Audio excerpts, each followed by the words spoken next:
하나님 말씀은 마태복음 18장 5절부터 10절까지입니다.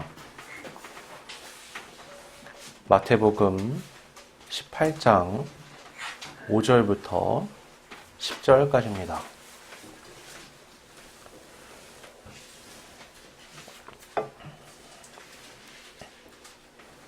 봉독하겠습니다. 또 누구든지 내 이름으로 이런 어린아이 하나를 영접하면 곧 나를 영접함이니 누구든지 나를 믿는 이 작은 자 중 하나를 실족하게 하면 차라리 연자 맷돌이 그 목에 달려서 깊은 바다에 빠뜨려지는 것이 나으니라. 실족하게 하는 일들이 있음으로 말미암아 세상에 화가 있도다. 실족하게 하는 일이 없을 수는 없으나 실족하게 하는 그 사람에게는 화가 있도다. 만일 내 손이나 내 발이 너를 범죄하게 하거든 찍어내버리라. 장애인이나 다리 저는 자로 영생에 들어가는 것이 두 손과 두 발을 가지고 영원한 불에 던져지는 것보다 나으니라. 만일 내 눈이 너를 범죄하게 하거든 빼어내버리라.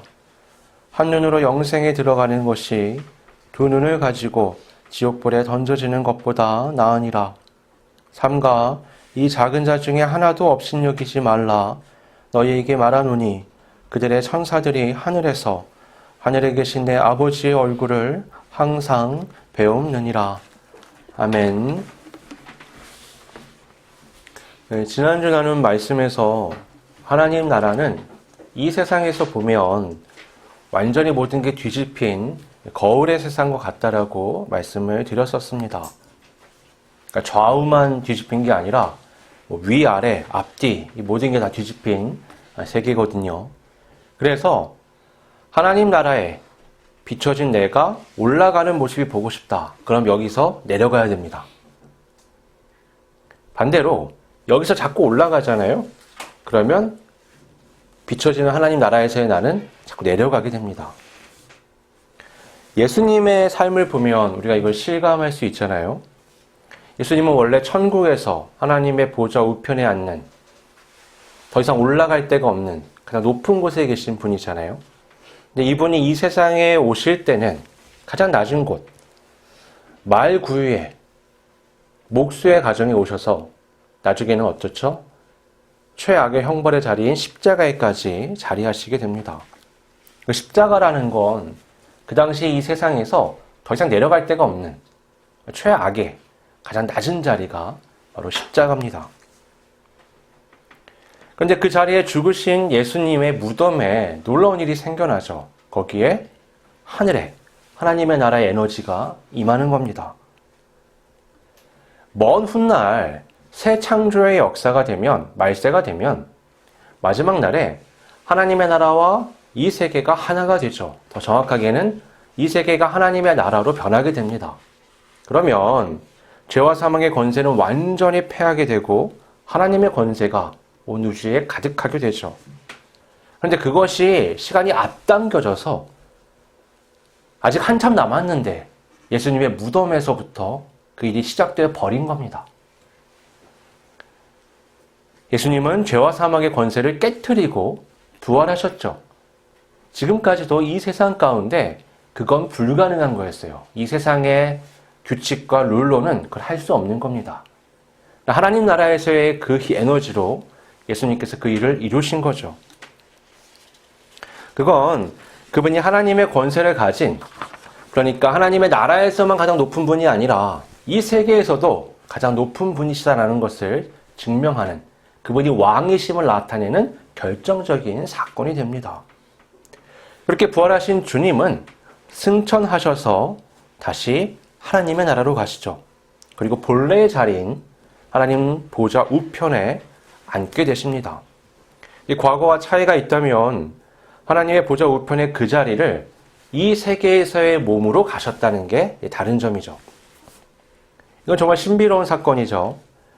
예수님의 부활체를 우리가 생각해 보면 그건 이 세계의 방식으로 존재하는 게 아닙니다. 시간과 공간을 초월하잖아요. 그건 우리의 육체 한계를 넘어서는 하나님 나라의 에너지라고밖에 말할 수가 없습니다. 동시에 그 놀라운 하나님 나라의 에너지로 일어난 그 부활의 역사가 저 세계가 아니라 바로 여기서 일어난 거죠. 이 땅에서 일어난 겁니다. 그리고 예수님은 이 땅에서의 그 몸을 가지고 하나님 나라로 승천하셨죠. 예수님의 성육신, 죽으심과 부활, 다시 승천하심을 우리가 생각을 해보면 예수님을 통해서 하나님 나라와 이 세계가 연결되었다라고 우리가 볼 수 있는 거죠. 이미 통합되는 과정이 시작되었다. 천국은 이미 시작되었다라고 볼 수 있는 겁니다. 그래서 주님은 하나님의 나라와 이 세상을 동시에 사는, 다 경험하는 두 나라의, 두 세상의 어떤 작동 방식을 알고 있는 유일한 사람이 되는 거죠. 그 예수님이 어떻게 해야 하나님 나라에서 의미 있는 삶을 여기서 살아갈 수 있는지를 우리에게 가르쳐 줄 수 있는 유일한 분이 되는 겁니다. 제자들에게 그걸 가르치시는 과정이었고요. 지난주에 살펴본 것처럼 그래서 한 어린아이를 그들 앞에 시청각 교육처럼 딱 세워서 아주 리얼하게 보여주신 겁니다. 어린아이 하나는 이 세상에서 아주 작은 존재입니다. 그보다 작은 존재를 찾기가 어려울 정도예요. 오늘날 사회는 아이들을 돌보고 관심을 기울이죠. 그럼에도 여전히 아이들은 아주 작은 존재입니다. 여러분 뉴스를 한번 잘 보세요. 애들의 이름이 나올 때는요, 굉장히 심각한 범죄에 휩쓸렸을 때 아이들의 이름이 나옵니다. 아니면 큰 사고가 났을 때. 어른들은 어떻죠? 그냥 유명인이라는 것 때문에 자연사를 해도 뉴스에 나와요. 충분히 오래 사셔도 뉴스에 막 나옵니다. 여러분, 충분히 오래 산 사람과 아주 어린아이, 애들은 자연사가 없잖아요. 네, 다 사고로 죽는 거예요, 병이나. 어떤 죽음이 훨씬 더 안타까워요. 바로 아이들의 죽음이죠.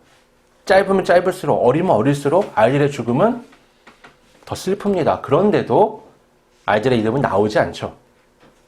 모든 초점이 어른한테 맞춰져 있어요. 우리가 사용하는 모든 물건들, 우리가 사용하는 모든 대중교통과 사회에서 경험하는 많은 것들은 다 어른 위주로 모든 것이 짜여져 있습니다.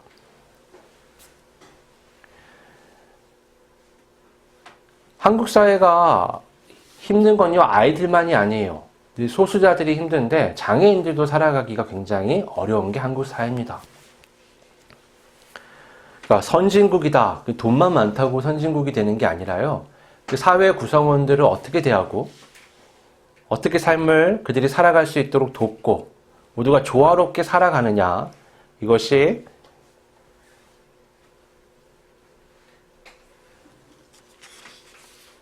선진국의 기준이 된다라고 말할 수 있습니다.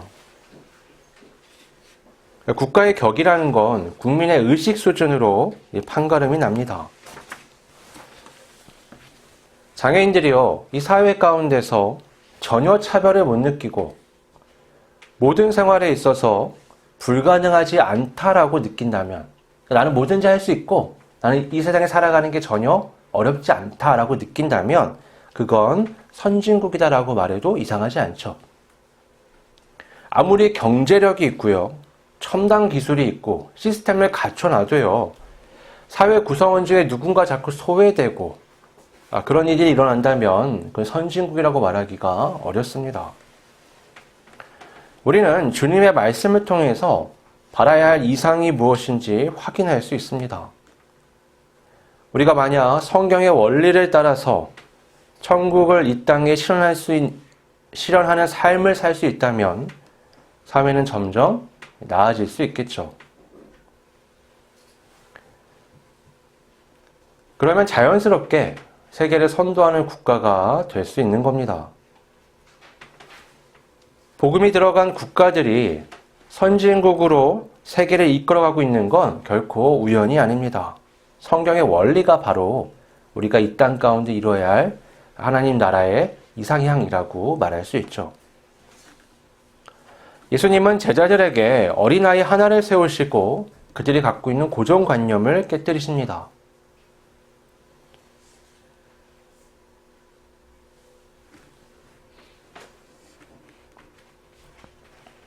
여러분, 제자들은 젊은 남성들이죠. 그 사회의 중심은 젊은 남성들이 이끌어갑니다. 그들은 사회의 중심이고 자연스럽게 자신들 위주로 바라보고 결정합니다. 그들은 아주 굵직굵직한 일들에 관심이 많아요. 이스라엘 나라의 회복, 로마와의 충돌에 대한 대비, 국제정세, 내부정세. 그들이 생각하는 일들을 보면 어린 나이 하나가 들어갈 자리는 도저히 보이지가 않습니다. 그러기는커녕 웬만한 사람들은 고려 대상도 아닙니다. 워낙에 사이즈가 큰 일들을 생각하기 때문이죠. 그런 그들의 눈에도요, 예수님은 가장 중요한 분, 가장 큰 분, 가장 중심이 되는 인물로 비춰집니다. 그래서 그들이 나누는 모든 얘기에서는요, 예수님이 핵심이 돼요.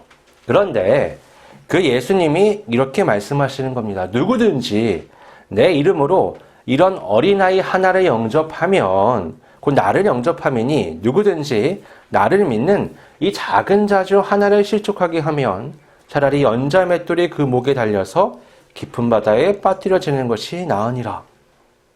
예수님이 어린아이와 자기를 동일시하시는 거죠. 이 아이의 중요성을 갑자기 자기만큼이나 중요하다라고 확 올려버리신 겁니다. 그럼 연자 맷돌이 뭐냐면 그 곡식을 가는 것 중에 이렇게 큰 맷돌이 있어요.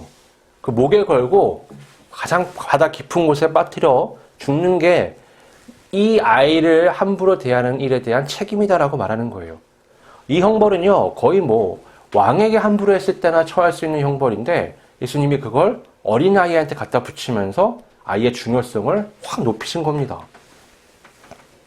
다시 말해서 제자들에게 야, 이 아이는 너희가 나를 생각하는 것처럼 생각해야 될 존재야.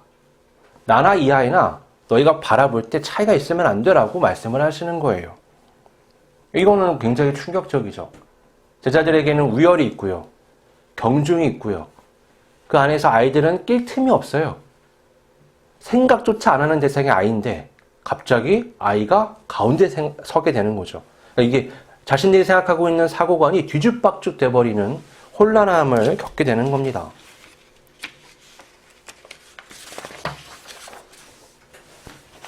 그 실족으로 번역된 스칸달리조는 걸려 넘어지다, 함정에 들다, 죄를 범하다라는 의미를 가지고 있습니다. 쉽게 말해서 어떤 악한 의도를 가지고 그 사람을 넘어뜨리는 것, 이게 실족하다라고 말할 수 있는 거예요. 어린 아이는 어른처럼 판단력이 없죠. 그래서 쉽게 속일 수 있습니다. 제가 초등학교 3학년 때인데 하굣길에 친구들이 되게 많이 몰려있는 거예요. 한 100명이 넘게. 100명이 뭐야? 한 300명이 거기 몰려있는데 너무 많이 몰려있으니까 관심이 있잖아요. 근데 그 젊은 남자분들이 한 대여섯 명이 애들을 모아놓고 뭘 막 얘기하는 겁니다. 뭔가 좋은 걸 준다는 것 같아요. 그러더니 애들을 끌고 이렇게 가요. 따라갔죠. 그랬더니 거기에 있는 어느 상가 건물에 빈 이제 공간으로 우리를 다 우겨 넣더라고요. 빽빽하게 앉았어요. 되게 큰 공간이었는데 그러더니 그 중에 한 분이 일어나서 장난감을 하나씩 소개시켜주는 거예요. 한 10개 정도를. 우리가 이번에 일본에서 이 장난감들을 들여오려고 하는데 뭔가 일정의 문제가 생겨서 지금 못 오고 있다라는 거예요. 장난감들이 난생 처음 보는 엄청난 것들을 쫙 보여주는 겁니다. 자, 이것도 있고 이것도 있고 이것도 있다. 그런데 그 작은 문제가 해결되면 이게 다 들어오는데 우리가 이번에 아주 특별한 기획을 했고 지금부터 3시간 안에 5,000원을 가져오면 그 아이의 집으로 주소를 다 적어놓고 가면 우리가 한 달 안에 장난감을 다 보내주겠다. 완전 복음인 거예요. 그래서 얼른 집에 뛰어가서 이제 아버지 어머니한테 확 얘기를 했죠. 이 기쁜 소식을 5,000원만 주면 엄청난 장난감들을 준다는 걸 한참 떠들었어요. 예상하시다시피 저희 부모님은 돈을 주지 않으셨습니다. 어른이 보면 뭐예요? 그 애들 속여가지고 등쳐먹는 거죠. 쉽게 얘기해서. 사기잖아요. 근데 애들은 그 판단이 없는 거예요. 제가 그래서 한 2시간을 삐져 있었어요. 돈을 안 주니까. 가져가면 이렇게 좋은 걸 준다는데. 나중에 보니까 부모님이 현명한 거죠. 애들은요, 속이기가 되게 쉬운 상대예요. 이런 건 사실 웃자고 할 수 있는 얘기고요. 애들의 생명을 담보로 애들을 속여서 일어나는 범죄는 워낙에 많습니다. 애들은 신체 능력이나 판단력이 좋지 않아서 범죄 대상이 되기 쉽죠. 아이들은요, 그런 악한 의도를 가지고 있지 않아도 세상에 이리 치이고 저리 치일 수밖에 없습니다. 그러니까 세월호 사건 같은 거 한번 생각해 보세요. 그 과정을 그려보면 배가 기울기 시작했는데 그냥 안에 있으라고 한다고 애들이 다 안에 있었던 거예요. 그 애들은 심지어 10대인데도 그만큼 어른한테 기대 있는 판단력이 좋지 않은 아이들이란 말이에요. 그 세월호 사건에 어른들이 얼마나 많은 속임수와 거짓이 있습니까?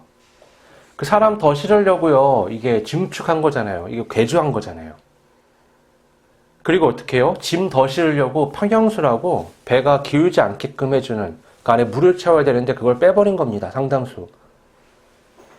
그럼 어떻게 되냐면요.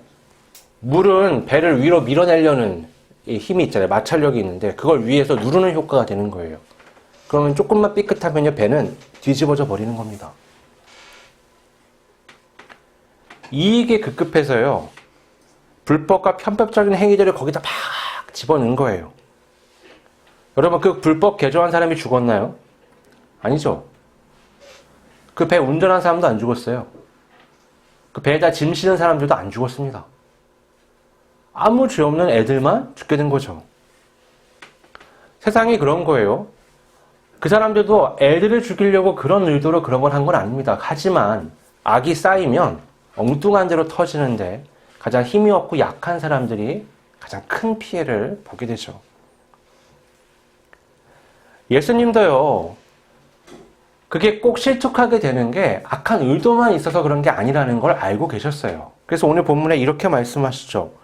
실족하게 하는 일들이 있음으로 말미암아 세상에 화가 있도다. 실족하게 하는 일이 없을 수는 없으나 실족하게 하는 그 사람에게는 화가 있도다.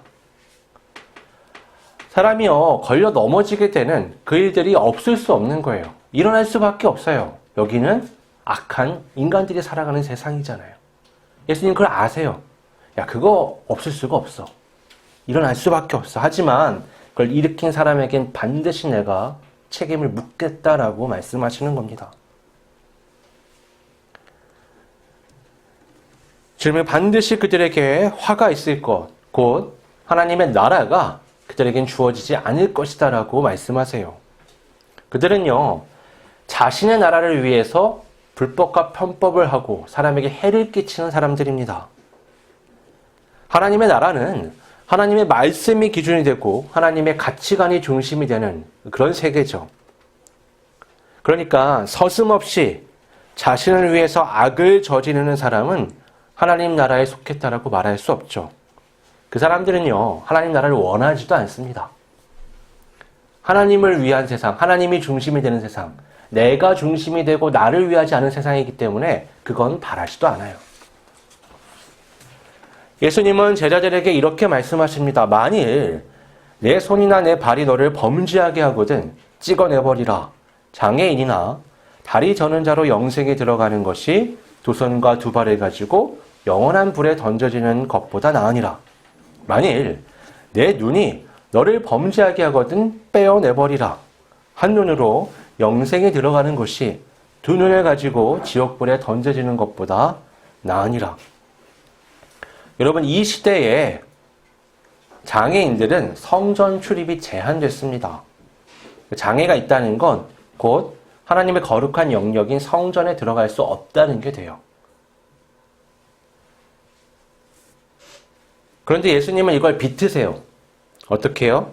죄를 도려내려면 때로는 팔을 잘라내고 다리를 잘라내고 눈을 뽑아내는 그런 고통의 과정이 있어야 되고, 그렇게 한 사람은 하나님의 나라에 들어갈 수 있다는 겁니다.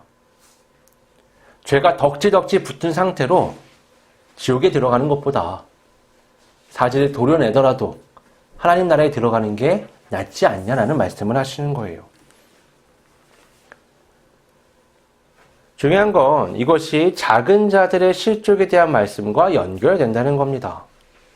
10절에서 예수님은 이렇게 말씀하세요. 삼가 이 작은 자 중에 하나도 없인 여기지 말라. 너희에게 말하노니 그들의 천사들이 하늘에서 하늘에 계신 내 아버지의 얼굴을 항상 배옵느니라. 여기서 말씀하는 천사란 당시 유대인들이 갖고 있던 사고에서 수호천사를 얘기하는 거예요. 사람마다 수호천사가 있다라고 믿었거든요. 그들의 이해를 돕기 위해 예수님 말씀하시는 거예요. 야, 이 아이도 수호천사가 있어. 너희들 논리대로 보자면. 근데 그 수호천사는 매일 하나님과 얼굴을 마주해. 야, 이 사람의 가치가 얼마나 높은지 알아? 너희가 아무것도 아니라고 여기는, 그래서 아무에게나 해를 끼치는 그 작은 자들, 그들의 수호천사가 하나님과 얼굴을 매일 마주해. 이 아이의 자리를요, 또 이 작은 자들의 자리를 하나님의 자리로까지 높이는 겁니다. 여러분, 왕과 얼굴을 마주한다. 그건 뭐예요? 왕족이죠. 왕가의 인물이거나 거기에 버금가는 대단한 인물이죠. 왕의 얼굴은 평생을 가도 한번 아련하기가 힘든 거예요. 그런데 매일같이 얼굴을 마주한다. 아, 신분이 대단한 겁니다. 그러니까 그건 하나님이 이 세상에 우리가 보기에는 가장 작은 자, 별볼일 없다고 여기는 사람까지도 얼마나 큰 관심을 갖고 사랑을 품고 그를 챙기시는지를 우리가 알 수 있는 겁니다. 오늘 말씀에서 중요한 포인트 중에 하나는요, 이런 거예요. 어린아이 하나에 대한 포커스에서 작은 자 하나로 이게 전환됩니다. 있다 보면 이게 자연스럽게 전환이 되거든요. 처음에 주님은 제자들에게 롤모델로 어린아이 하나를 세우셨잖아요. 그리고는 세상의 모든 작은 자들로 이야기를 전환해 나가십니다. 주제가 변해서 그래요. 주제가 따라야 할 롤모델에서 우리가 챙겨야 할 사람들로 이 대상이 바뀌기 때문에 그렇습니다. 그 과정에서 제자들에게 죄를 찍어내고 영생에 이르는 과정이 스스로 작은 자가 되어야 한다. 아니, 저 장애인 갖고 있는 사람들을, 야, 저 사람들은 성전에 들어갈 가치도 없어. 아, 치워. 이렇게 여겼는데 예수님 뭐라고 말씀하세요? 네가 그 사람이 돼야 돼. 야, 죄 붙어있는 그 팔 잘라내. 죄 붙어있는 그 다리 잘라내. 죄 붙어있는 그 눈은 뽑아내. 그 과정을 통해서 어떻게 해요? 하나님의 나라에 들어가. 너네가 모르지만 하나님은 그 사람들과 매일 얼굴을 같이 하는 그런 분이야. 그런 분이 계신, 그분이 중심으로 있는 게 하나님 나라야. 그러니까 너의 생각을 빨리 바꿔 라고 말씀하시는 겁니다. 여러분, 이 팔을 잃고 다리를 잃고 눈을 뽑아내는 과정은요, 무슨 사고를 당하는 게 아니에요. 내가 하는 겁니다. 엄청난 고통과 힘든 과정과 결단이 필요한 거죠. 여러분, 제자들이 생각하는 천국은 영광과 찬란함이 가득한 세계입니다. 그러나 주님이 그들에게 말씀하시는 영생은 내가 스스로 나를 찢어내는 그 고통의 과정을 통과해야 된다는 거예요. 이건 뭐 영광이 기다리고 있기 때문에 내가 열심히 훈련을 받아야 한다. 이런 식의 얘기가 아닙니다. 이건 자신을 죄인으로 인정하고 그 죄를 내 삶에서 뜯어내는, 찢어내는 그 고통이 필요하다는 걸 얘기하는 거예요. 우리의 죄는 우리의 죄성에서 비롯된 거죠. 거기에는 나를 위하는 욕심이 바탕에 있습니다. 그렇기에 죄를 찢어낸다는 건 나를 부정하고 나를 죽이는 고통의 과정을 말하는 거예요. 이건 아주 고통스러운데요. 이건 유익이 굉장히 큽니다. 사실은 세상 그 어떤 것보다 유익이 있죠. 주님의 말씀을 따르면 이 과정을 통해서 우리는 영생에 이르게 됩니다. 믿음으로 구원받는 거 아닌가요? 네, 맞죠? 구원은 믿음으로 받는 게 맞습니다. 그런데 구원은 말로 그냥 편하게 앉아서 떠든다고 믿는 게 아니에요. 믿음은 내 방식을 버리고 하나님의 방식으로 전환하는 겁니다. 하나님을 믿는다는 건 반대로 나를 이제 믿지 않는다는 게 돼요. 내가 믿을 만한 사람이 아니라는 것, 오히려 내가 나를 믿으면 멸망으로 간다는 걸 깨닫는 겁니다. 반대로 하나님을 믿는다는 것, 모든 죄의 자리에 있는 사람들이 하나님 말씀이 불편해요. 불쾌해요. 왜냐면 내 죄가 자꾸 드러나거든요. 사람은 어때요? 나를 깨끗하고 위대하고 대단한 인물로 자꾸 비춰주기 원해요. 우리 욕심이 그래요.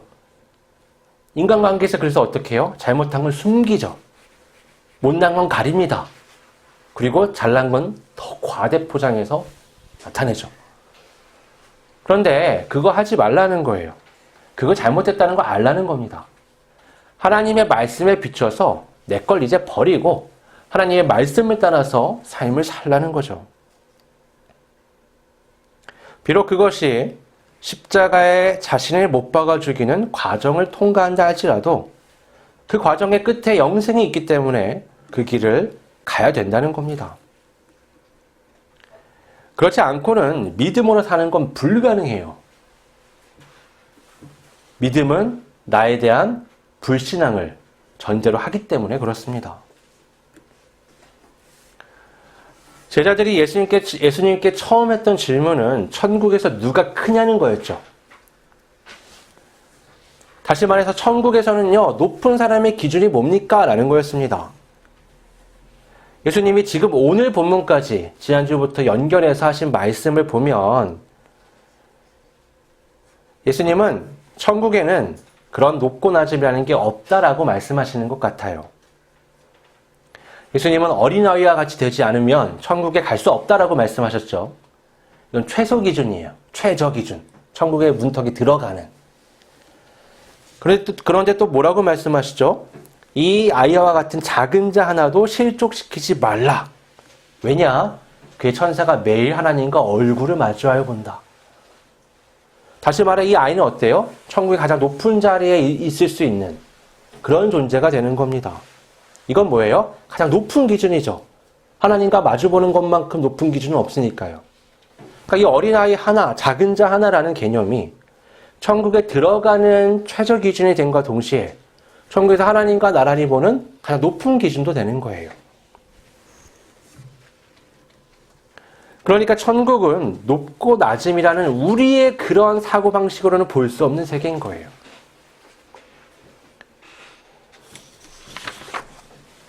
그 길이 우리 모두에게 열려있죠.